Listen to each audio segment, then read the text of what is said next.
The Battle of Idiot Road, a tale of science versus absurdity. In the sun-baked streets of East Los Angeles, California, where logic went to die and common sense took extended vacations, there existed a road so aptly named that even GPS systems chuckled when announcing it: Idiot Road. This wasn't your typical neighborhood dispute. No, this was an epic clash between the forces of chaos and one man armed with nothing but data, wit, and three impeccably trained diva dogs. Hash, the Villains Assembly. Leading the charge of mayhem was Medusa, the snake-haired baker whose sourdough bread could double as concrete blocks. Her serpentine locks hissed with conspiracy theories, while her bakery churned out loaves so dense they defied several laws of physics. It builds character, she'd insist, as customers chipped their teeth on her culinary weapons of mass destruction. Her partner in pandemonium, Modelo, was a self-proclaimed aerospace engineer whose closest encounter with actual flight was falling off his bar stool. Draped in a cape that barely concealed his grease-stained uniform, he wielded a spotlight brighter than his grasp on reality and investigated everything with the dedication of a caffeinated conspiracy theorist. But the true puppet master was DCFS, definitely can't freaking science, a malevolent deity of anti-intellectualism who fed on ignorance and thrived on chaos. Under DCFS's influence, the local LA Sheriff's Department had gone completely rogue. Sheriff Numbthroat terrorized the streets in his monster truck, Throat Tickler, sporting a bumper sticker that read, "Honk if you believe in gravity," because apparently even basic physics was up for debate. His throat was so desensitized from years of sword-swallowing practice that he could down a Carolina Reaper pepper without blinking. Most bizarre of all was the Flying Cream Pie, a harassing toddler with a turbine who buzzed around town like a demented fairy, spreading sticky chaos wherever his mechanical wings carried him. Despite his cherubic appearance, he was Sheriff Numbthroat's most feared deputy.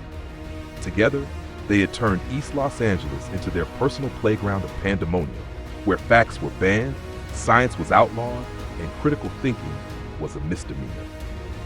Enter the hero. Against this army of absurdity stood one man, Anthony, a data engineer whose weapon of choice wasn't a sword or shield, but something far more powerful, a razor-sharp sense of humor and an unshakable commitment to logic. Anthony wasn't alone in his fight. He had backup in the form of three diva dogs with impeccable taste: Olive, Honest, and Almond, collectively known as Charlie's Angels. These weren't ordinary pets. They dined on gourmet meals that would make Michelin-starred chefs weep with envy, their refined palates serving as a stark contrast to Medusa's concrete cuisine. The Battle of 300, sort of.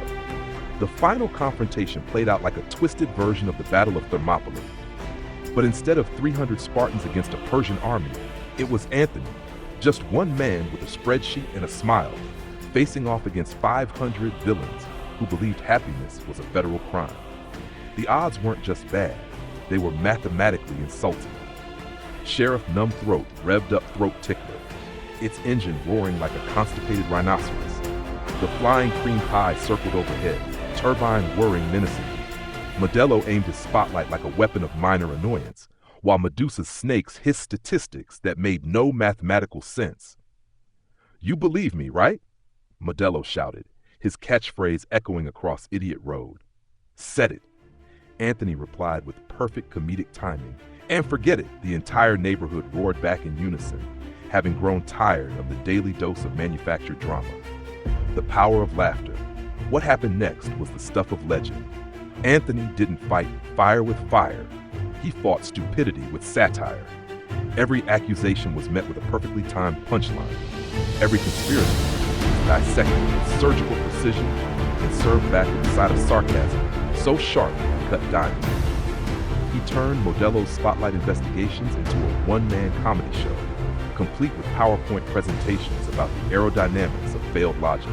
He used Medusa's concrete bread as props in impromptu physics demonstrations, proving that her baking violated at least 17 laws of nature. Even Sheriff Numbthroat's throat-tickling monster truck became the subject of a hilarious dissertation on compensatory vehicle psychology in law enforcement. The Flying Cream Pie, overwhelmed by the sheer force of wit, crash-landed into one of Medusa's concrete loaves, creating the first documented case of a dessert achieving escape velocity. Victory through reason. As Anthony's laughter tsunami reached its crescendo, something miraculous happened. The citizens of East Los Angeles, who had been living under the thumb of DCFS's anti-science regime, began to remember what it felt like to think critically. They laughed at Modelo's cape-wearing antics. They chuckled at Medusa's culinary crimes against humanity. They even giggled at Sheriff Numbthroat's gravitationally challenged bumper sticker. DCFS, the deity of anti-science, found its power waning with every guffaw. Like a vampire exposed to sunlight, it began to crumble, taking its minions' credibility with it. Modelo's spotlight finally flickered out, not from mechanical failure, but from sheer embarrassment. Medusa's snake stopped hissing conspiracy theories and started requesting transfers to more respectable Gorgons. Sheriff Numbthroat's monster truck developed a mysterious case of stage fright and refused to start. The new dawn. In the end, Idiot Road was transformed, not into some utopian paradise. After all, you can't completely polish certain things, as someone might say if they weren't too busy inventing the concept of polishing. But it became a place where laughter conquered fear, where facts trumped fiction, and where a data engineer with 3 gourmet-eating dogs proved that sometimes the best weapon against chaos isn't a sword, it's a really good sense of humor. Anthony sailed off into the sunset, Charlie's Angels trotting beside him with the dignity of dogs who knew they'd just witnessed their human save a city with nothing but wit and Wi-Fi. Behind them, East Los Angeles slowly returned to sanity, one logical thought at a time. And if you ever find yourself on a street called Idiot Road, facing down your own army of absurdity, remember Anthony's lesson. When confronted with the impossible, the illogical, and the downright idiotic, sometimes the best response isn't to fight harder, it's to laugh louder. The end